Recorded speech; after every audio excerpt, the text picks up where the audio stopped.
Read the text below and fill in the gaps আমরা জানি। ওকে, perfect. তাহলে দেখো, রোড মিসহ্যাপ মানে রোডের যে দুর্ঘটনাগুলো ঘটে। এখন তুমি বলতে পারো ভাই রোড অ্যাক্সিডেন্টস কেন বলে নাই, রোড মিসহ্যাপ কেন বললো? রোড অ্যাক্সিডেন্টসও তো বলতে পারতো না। ব্যাপারটা হচ্ছে যে রোড মিসহ্যাপ হচ্ছে রোডের ভিতরে যত প্রকার শুধু দুর্ঘটনা, যত গ্যাঞ্জাম ঘটে, যত ঝামেলা ঘটে। রোডে যে শুধুমাত্র দুর্ঘটনা ঘটে তাও তো না। মনে করো একটা কলেজের সামনে দিয়ে একটা বাস যায়, ওই কলেজের একটা স্টুডেন্টরে একটা বাসের হেল্পার কি করলো, একটা বাসের হেল্পার হচ্ছে একটু বাড়াবাড়ি করে তার কাছ থেকে স্টুডেন্ট ভাড়াটা না রেখে অ্যাকচুয়াল ভাড়াটা রাখলো। এখন স্টুডেন্ট কি করলো, একটা ফোন লাগাইলো, এই তোরা কই আসস, আমি তো এখানে আসি, এই সিগনালে অমুক বাসটা আছে, তাড়াতাড়ি আয়। মনে করো 5-10 জন দৌড়ে গেল, 20 জন দৌড়ে গেল, যায় না এরকম? বন্ধু বান্ধব তো, বন্ধু বান্ধবের জন্য তো যাবেই, তাই না? সো ওই সবই হচ্ছে রোড মিসহ্যাপ। ওকে, তো ঠিক আছে, road mishap dash in our country almost every day. এখন না এই জিনিসটা আমি যদি বোঝার চেষ্টা করি, আমি কোথায় যাব জানো? আমি আর কোথাও যাব না, আমি যাব হচ্ছে এভরিডে। দেখো কত মজার, রাইট ফর্মস অফ ভার্ব কত মজার। আমি এভরিডেতে যাব। তোমরা একটু প্রথম ক্লাসটার কথা চিন্তা করো। আমাদের শ্রদ্ধেয় বাকি ভাইয়া যখন তোমাদেরকে খুব সুন্দর করে রুলস গুলোকে পড়িয়েছিলেন, তোমার কি মনে পড়ে বাকি ভাইয়া বারবার বলেছিলেন টেন্স মার্কার, টেন্স ইন্ডিকেটর। বাকি ভাইয়া বারবার দেখিয়েছিলেন প্রেজেন্ট ইনডিফিনিট টেন্সে এভরি প্লাস এনিথিং মানে every day, every time, always, never. ঠিক আছে, এই ধরনের শব্দ যখন থাকে এগুলো হ্যাবিটকে বোঝায়, বোঝায় না? হ্যাবিটকে বোঝায়। আবার ইউনিভার্সাল ট্রুথও আছে। তাহলে এই ধরনের টেন্স মার্কার যেখানে থাকবে, বলে দিয়েছিল না ভাইয়া যে ভার্বের প্রেজেন্ট ফর্ম বসবে। যারা ক্লাসটা করো নাই, ভাইয়ার ক্লাসটা কিন্তু ভালো করে করে নিবা, ঠিক আছে? তাহলে এই ক্ষেত্রে এখানে ভার্বের প্রেজেন্ট ফর্ম বসবে। কিন্তু কিন্তু কিন্তু রোড মিসহ্যাপ, আমি বলতেছি অনেক দুর্ঘটনা, কিন্তু রোড মিসহ্যাপ অনেকগুলো সমন্বয়ে থাকা একটা সিঙ্গুলার শব্দ। এই জায়গাটা একটু বাড়ি খায়া যায় সবাই। তার মানে রোড মিসহ্যাপের পর অ্যাকচুয়ালি আমি সিঙ্গুলার ভার্ব বসাবো। কি বসাবো? আমি সিঙ্গুলার ভার্ব বসাবো। তার মানে এখন তুমি বুঝে ফেলছো এই ভার্বের সাথে এস বা ইএস যুক্ত হবে। তাহলে রোড মিসহ্যাপ হ্যাপেন্স হবে। বুঝতে পারছো কিনা বলো? যারা বুঝতে পারছো তাদেরকে একটা বড় করে স্যালিউট। তাহলে road mishap happens in our country almost every day, প্রতিদিন ঘটে। ঠিক আছে, রিসেন্টলি, দেখো বাক্যের শুরুতেই যখন রিসেন্টলি থাকে তোমাকে মাথায় রাখতে হবে যে রিসেন্টলি ওয়ার্ডটা যদি বাক্যের শুরুতে বা মাঝে শেষে থাকে তাহলে ওইখানে হ্যাভ বা হ্যাজ অ্যাকর্ডিং টু সাবজেক্ট এইটা লিখতে হয়। বুঝতে পারছো? তার মানে রিসেন্টলি হচ্ছে এমন একটা টেন্স মার্কার যেটা কিনা প্রেজেন্ট পারফেক্ট টেন্সকে ইন্ডিকেট করে। তার মানে রিসেন্টলি ইট হচ্ছে কি আমার ইমপার্সোনাল প্রোনাউন। বলো আমার সাথে সাথে বলো, ইট হচ্ছে কি ভাইয়া? ইট হচ্ছে ইমপার্সোনাল প্রোনাউন। ইট হচ্ছে কি? ইট হচ্ছে ইমপার্সোনাল প্রোনাউন। তার মানে এটা দিয়ে কোনো পার্সনকে বোঝানো হয় না, এটা দিয়ে কোনো পার্সনকে বোঝানো হয় না। তাহলে দেখো, তাহলে ইট এরপর অবশ্যই হ্যাজ বসবে, নিশ্চয়ই হ্যাভ বসবে না, যেহেতু ইট হচ্ছে সিঙ্গুলার। তাহলে ইট হ্যাজ, ঠিক আছে। এখানে রাইজ আছে, রাইজ কি হয়ে যাবে? ইট হ্যাজ রাইজেন। বলো বুঝতে পারছো? বুঝতে পারছো? ইট হ্যাজ রাইজেন। Got it? না, ওয়াজ রেইজড হবে না। আমি কিন্তু ব্যাখ্যাটা দিয়ে দিলাম, ব্যাখ্যাটা পড়ো। তাহলে it has risen to an alarming rate. তার মানে এটা মাত্রাতিরিক্ত বেড়ে গেছে। কি হবে? মাত্রাতিরিক্ত বেড়ে গেছে। তাহলে রিসেন্টলি থাকার কারণে আমি বুঝতে পারছি যে এটা মূলত প্রেজেন্ট পারফেক্ট টেন্স হবে। তাহলে recently it has risen to an alarming rate. যে কোনো কিছু অ্যালার্মিং মানে যেটা দুশ্চিন্তা তৈরি করতে পারে। যেমন তোমরা বর্তমানে জানো ঢাকা শহরে গত এক সপ্তাহে 2টা বিস্ফোরণ ঘটছে। সো গ্যাসের যে লিকেজ গুলো আছে এগুলো নিয়ে এখন কিন্তু মাত্রাতিরিক্ত ভাবে সবাই চিন্তিত। তাহলে এটা কিন্তু একটা অ্যালার্মিং স্টেটকে প্রকাশ করছে। বুঝতে পারছো? তাহলে it has risen to an alarming rate dash a heavy toll of human life. এখন একটা জিনিস আমাকে বুঝতে হবে, কোন একটা নির্দিষ্ট সেন্টেন্স, আমার কথাটা মনোযোগ দিয়ে শোনো প্লিজ, মনোযোগ দিয়ে শোনো, যেও না, কনসেন্ট্রেশন। কোন একটা সেন্টেন্সে যখন আমরা এইরকম করে কি বসাবো? ফাইনাইট ভার্ব বসাবো। কোন একটা সেন্টেন্সে বা ক্লজে যখন আমরা এরকম করে ফাইনাইট ভার্ব বসাবো, ওইখানে কিন্তু আর দ্বিতীয় ফাইনাইট ভার্ব বসে না। আবারও বলছি, সেখানে কিন্তু আর দ্বিতীয় ফাইনাইট ভার্ব বসে না। তাহলে সেখানে যদি আরেকটা ভার্ব থাকে, এই ভার্বটা বসাতে হবে নন ফাইনাইট স্টাইলে। কি স্টাইলে? নন ফাইনাইট স্টাইলে। তাহলে নন ফাইনাইট ভার্ব কারা? আইজিপি। তোমরা সবাই জানো এটা, এটা খুবই কমনলি ইউজড। এটা তোমরা ইন্টারনেটে, বই পুস্তকে, অনেক বড় বড় যারা টিচার্স আছেন আমাদের শ্রদ্ধেয়, সবাই এই জিনিসটাকে ব্যবহার করে। তোমরা টুকটাক যারা অনলাইনে ক্লাসগুলো দেখো তোমরা জানো আইজিপি মানে ইনফিনিটিভ জেরান্ড পার্টিসিপল।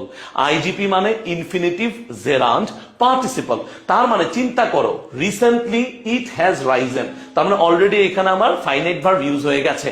তাহলে to an alarming rate dash a heavy toll of human lives. তার মানে heavy toll of human lives মানে হচ্ছে বিশাল আকারের মানব জীবনকে কেড়ে নিচ্ছে। তাহলে এখানে অবশ্যই একটা ভিআইএনজি নন ফাইনাইট ভার্ব বসবে, অর্থাৎ টেকিং হবে। কি হবে? টেকিং। তার মানে taking a heavy toll of human lives. মন থাকবে তো? Taking a heavy toll of. অনেকে আমাকে জিজ্ঞাসা করে, ভাইয়া কেন টেক্স হবে না? আমি কিন্তু ব্যাখ্যাটা দিলাম কেন টেক্স হবে না। কারণ টেক্স তখন হয়ে যাবে একটা ফাইনাইট ভার্ব, আর আমি এখানে ফাইনাইট ভার্ব ব্যবহার করতে পারবো না। আর আমার যে অন্যান্য নন ফাইনাইট ভার্বগুলো আছে, যেমন ইনফিনিটিভ হচ্ছে টু প্লাস ভার্বের বেস ফর্ম। আমার অন্যান্য আরেকটা আছে V3 পাস্ট পার্টিসিপল, সেটাও এখানে বসবে না, কারণ এইটা কন্টিনিউয়াস একটা ঘটনা। বলতো এই ঘটনাটা একটা কন্টিনিউয়াস ঘটনা না? আর যেখানেই তুমি কন্টিনিউয়াস ঘটনা পাবা, যেখানেই ঘটনাগুলো কন্টিনিউয়াসলি ঘটতেছে পাবা, সেখানেই তোমার বুঝতে হবে যে প্রেজেন্ট পার্টিসিপল বা ভিআইএনজি ইউজ করতে হবে। তাহলে অ্যান্সারটা কি হবে? It has risen to an alarming rate taking a heavy toll of human lives. Taking a heavy toll of human lives. মুখস্থ করার দিন শেষ, তাই না? মুখস্থ করতে হবে না, তুমি চিন্তা করবা, তোমার চিন্তা তোমাকে এগিয়ে নিয়ে যাবে। দ্য মেম্বার্স, বোঝার চেষ্টা করো, মেম্বার্স হচ্ছে প্লুরাল।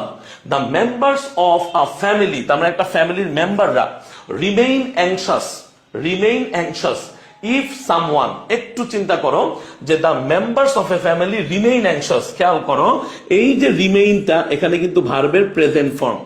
অ্যাংশাস মানে চিন্তিত থাকা। ইফ সামওয়ান, দেখো ইফের পরে সামওয়ান আছে, একটু বোঝার চেষ্টা করো।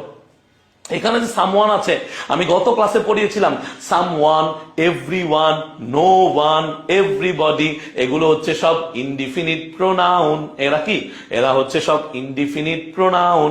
এবং যেহেতু ইফের আগে ভার্বের প্রেজেন্ট ফর্ম আছে, তাহলে এই পাশেও আমরা প্রেজেন্ট ফর্মেই উত্তরটা লিখব।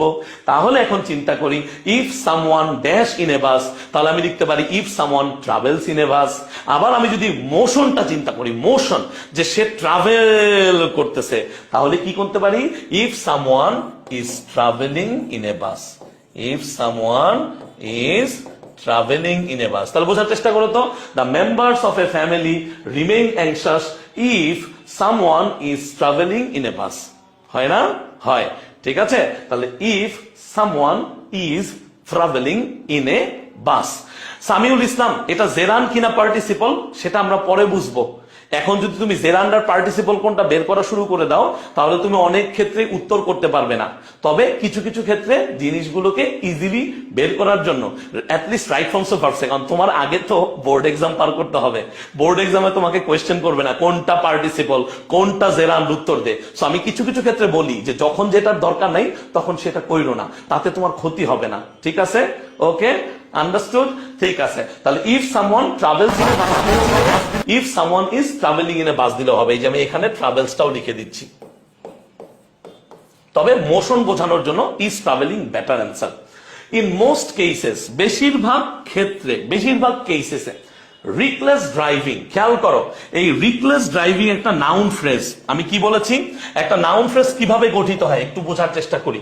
একটা নাউন ফ্রেজ গঠিত হতে পারে অ্যাডজেক্টিভ প্লাস নাউন। আবারও বলছি, একটা নাউন ফ্রেজ মানে শব্দগুচ্ছ, ফ্রেজ মানে শব্দগুচ্ছ, ফ্রেজ মানে শব্দগুচ্ছ।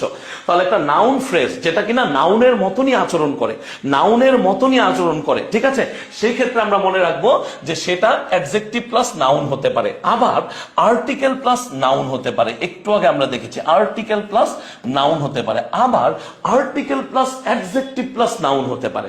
তাহলে এখানে রিপ্লেস হচ্ছে একটা অ্যাডজেক্টিভ, রিপ্লেস একটা কি? অ্যাডজেক্টিভ, অন্যদিকে ড্রাইভিং হচ্ছে একটা জেরান। তাহলে রিকলেস ড্রাইভিং, রিকলেস ড্রাইভিং এটা একটা নাউন ফ্রেজ। তাহলে রিকলেস ড্রাইভিং এর পরে অবশ্যই কি বসবে? অবশ্যই ভার্বের প্রেজেন্ট ফর্ম বসবে।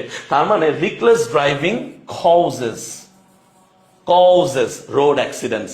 আমরা গত ক্লাসেও বলেছিলাম যেগুলো জেরান্ড হয়, জেরান্ডের পরে সাধারণত সিঙ্গুলার ভার্ব বসে। যেমন আমরা বলেছিলাম walking is a good form of exercise. তোমরা সকালে হাঁটো, তাহলে হাঁটাহাঁটি করলে, দৌড়াদৌড়ি করলে, খেলাধুলা করলে, সেগুলো সবকিছুই কিন্তু ভালো ফর্ম অফ এক্সারসাইজ। তাহলে reckless driving causes road accidents। তাহলে মনে রাখতে হবে তুমি যখন অসতর্কভাবে ড্রাইভিং করবা তখনই রোড অ্যাক্সিডেন্ট গুলো ঘটে থাকে। কি হয়? ঘটে থাকে। তারপরে কি বলছে? দ্য ড্রাইভার্স আর, বোঝার চেষ্টা করো, drivers plural, the drivers are in the habit of. তোমাকে আমি শিখিয়েছি যদি প্রিপোজিশন থাকে রাইট ফর্মস অফ ভার্বসে, তাহলে প্রিপোজিশনের পরের অংশটা ভিআইএনজি হবে। তোমরা সবাই জানো, সেটা জানো না? তাহলে অফের পরে ভিআইএনজি হবে কিনা? তাহলে অফের পরে ভিআইএনজি হবে, তাহলে অ্যান্সারটা হবে ভায়োলেটিং। এটা তোমরা সবাই বোঝো, রাইট? আচ্ছা, তোমরা যদি এটা বোঝো, তোমাদের এটাও মনে রাখতে হবে শুধুমাত্র টু নামক প্রিপোজিশনটার পরে ভার্বের বেস ফর্ম বসে। কোন ফর্ম বসে? বেস ফর্ম বসে। তাহলে the drivers are in the habit of, তার মানে তাদের একটা অভ্যাস হয়ে গেছে আমি যেমন খুশি তেমন চালাবো। তুমি কে হ্যাঁ বেটা বলা?